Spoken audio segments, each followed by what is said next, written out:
Clara was young, striking, and full of life. She was the type of woman whose laughter lit up a room and whose confidence drew people in. When she met Daniel, it felt like fate. Daniel was charming, successful, and carried himself with the kind of ease that made people trust him. Together, they seemed unstoppable.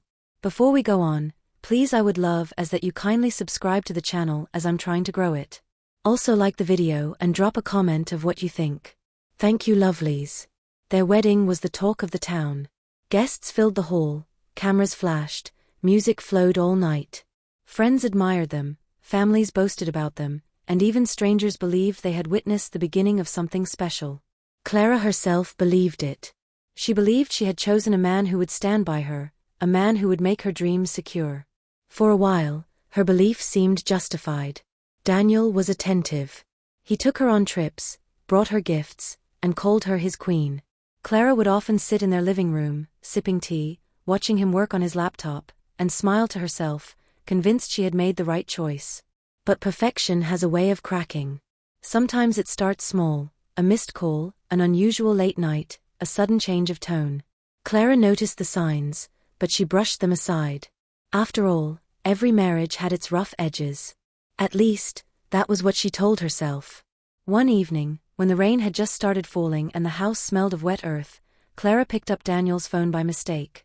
She only meant to hand it to him, but the screen lit up with a message before she could place it down. Her eyes froze on the words, "Last night was amazing. Can't wait to see you again." Her hand trembled. She didn't want to believe it. She told herself there had to be some explanation. But curiosity, mixed with dread, made her open the messages. What she saw was more than a mistake, it was a pattern. Daniel wasn't just distracted, he was unfaithful. That night, Clara didn't scream. She didn't cry in front of him. Instead, she carried her pain quietly, like a heavy stone pressed against her chest. The next morning, she confronted him. Daniel denied at first, then admitted it when she showed him the messages. He apologized, begged, and promised it was over. But apologies cannot erase betrayal. Clara's trust shattered. Nights turned cold, conversations grew short, and the house that once rang with laughter felt like an empty shell.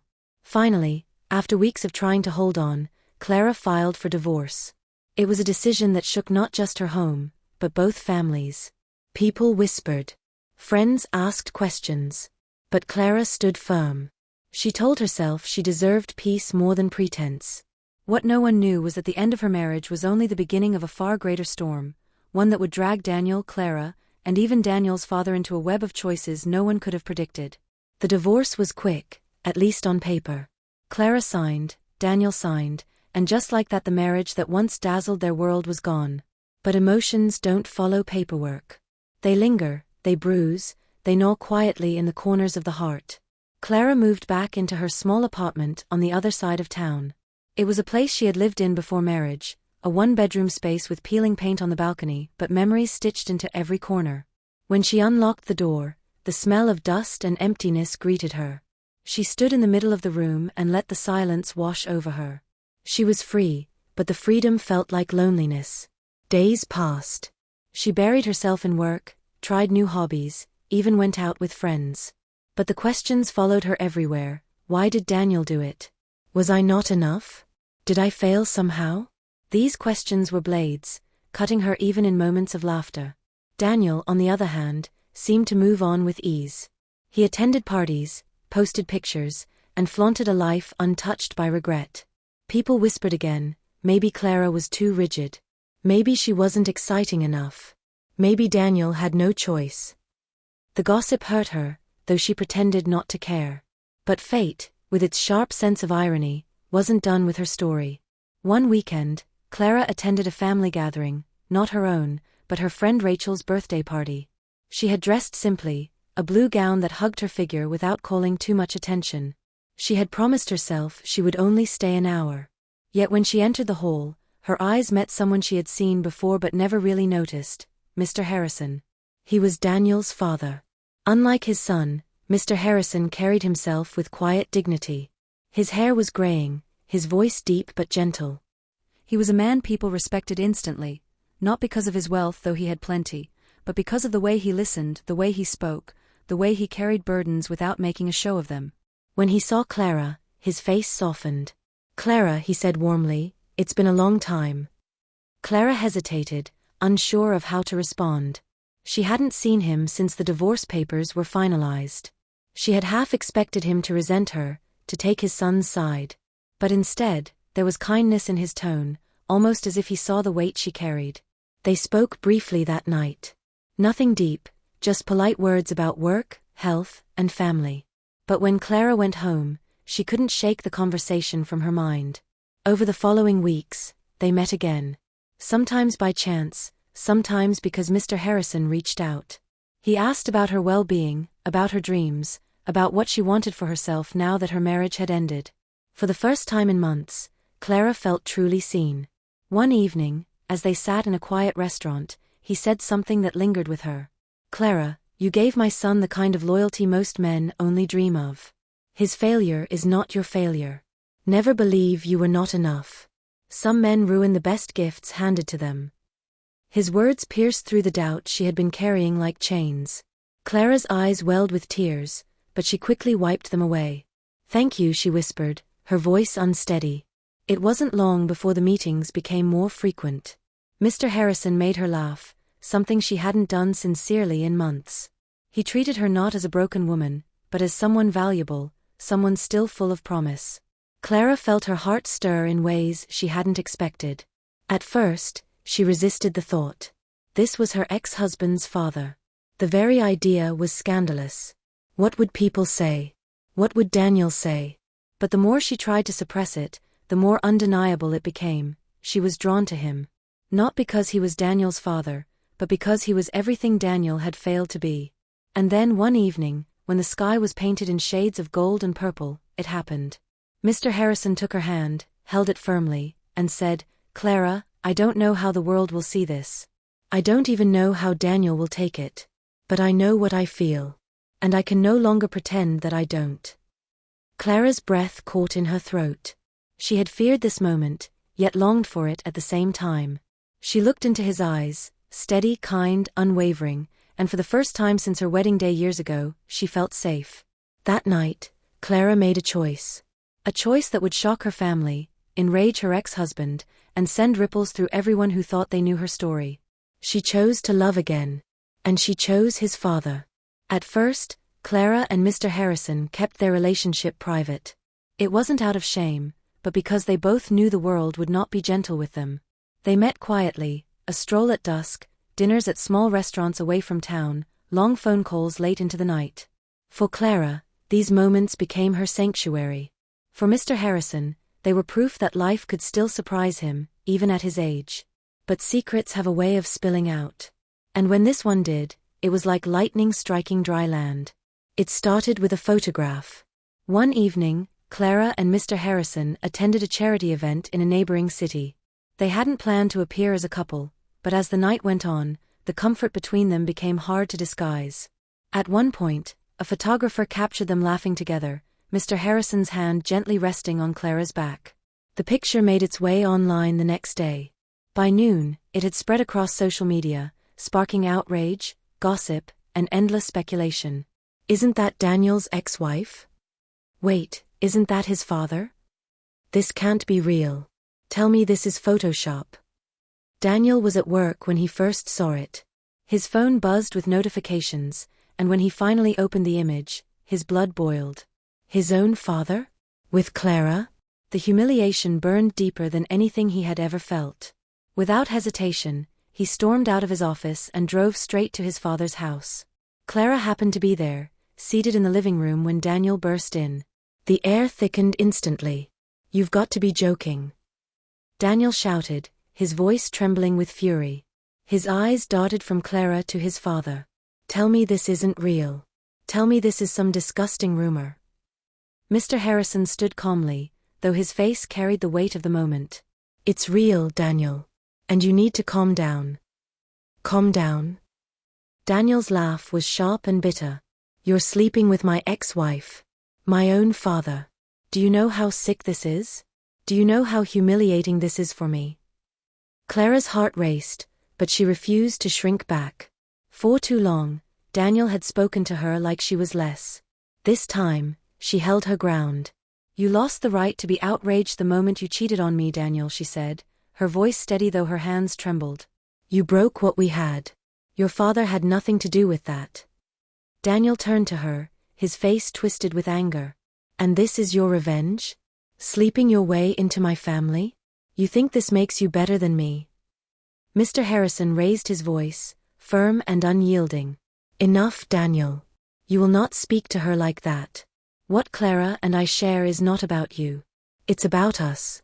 And whether you accept it or not, this is happening." For a moment, the room was silent. Then Daniel's anger gave way to something else, betrayal.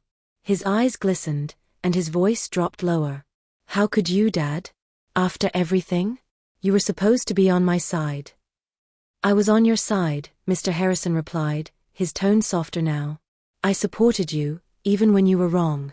But I will not support the way you treated Clara. She deserved love, loyalty, respect, things you refused to give. If you had been the man she needed, none of this would have happened." Daniel's jaw tightened. He looked at Clara again, his face a storm of emotions, anger, hurt, disbelief. Without another word, he stormed out, slamming the door behind him. That was only the beginning. The family split almost instantly. Daniel's relatives were horrified, calling the relationship unnatural and shameful. Friends who once praised Clara now gossiped behind her back, labeling her everything from heartless to manipulative. Even Clara's own parents struggled to accept it. Her mother begged her to reconsider, to think about her reputation, to think about the shame. But through all the noise, Clara and Mr. Harrison stood firm. They knew the world would not understand, but they also knew what they had found in each other, something rare, something real. The tension reached its peak the day Daniel confronted Clara again, this time in public. They were at a restaurant when he approached her table, loud enough for everyone to hear. "You've ruined my life, Clara," he shouted. "First you humiliate me with divorce, now you steal my father. You think this will end well for you? You think people will ever respect you again?" Clara rose slowly from her chair. For the first time since their marriage ended, she looked at Daniel not with sadness, not with anger, but with clarity. "You ruined your own life, Daniel," she said calmly. "I didn't take your father. I chose a man who knows how to value me. Something you never did." The entire restaurant was silent. People stared, but Clara didn't flinch. For once, she was not afraid of the whispers. Mr. Harrison arrived a few minutes later, and when he placed his arm around her, Clara knew there was no going back. The world could talk, Daniel could rage, but she had made her choice, and she would stand by it. The storm didn't die down quickly. If anything, it grew heavier with each passing week. The whispers followed Clara everywhere, in the marketplace, at work, even in church. People loved a scandal, and hers was too big for anyone to resist. But Clara was no longer the same timid woman who once endured Daniel's disrespect in silence. Every glare, every whisper, every insult only strengthened her resolve. She reminded herself that she had already survived the worst humiliation, being betrayed by the man she gave everything to. Compared to that, the opinions of strangers felt small. Still, there were nights she cried into her pillow, wondering if she had made a mistake. She worried about Mr. Harrison too, a man with so much dignity, now dragged through mud because of her. But every time those doubts threatened to consume her, Mr. Harrison would take her hand, look into her eyes, and say, "Love is never a mistake, Clara. Cowardice is." Those words carried her through the hardest days. But then came the breaking point. Daniel, unable to swallow the shame, took drastic measures. He filed a lawsuit against his own father, claiming Clara was manipulating him for financial gain. He accused her of being a gold digger, of taking advantage of an older man's loneliness, of plotting to secure the family's wealth for herself.